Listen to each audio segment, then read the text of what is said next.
ఆషాఢ మాసం సందర్భంగా మైదాకు పెట్టుకుంటారా మీరు? ఇలా ఇందులో ఏమేమి వేస్తారు?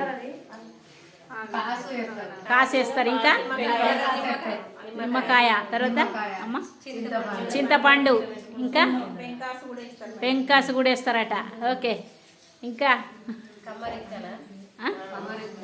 కమ్మరెక్క కూడా వేసేది, ఈతకమ్మ కూడా వేసేది. చీమేసేదా, దోమేసేదా, ఈగ వేసేది, అన్నీ వేసి చిన్నప్పుడు ఉంటే అది ఇట్లా సాగేది. ఇప్పుడు అది గుర్తు చేసుకుంటే అది ఏది వేయకుండా ఎర్రబడుతుంది అన్నట్టుగా అయిపోయింది. ఎర్రబడుతుంది కూడా తెచ్చుకునేది.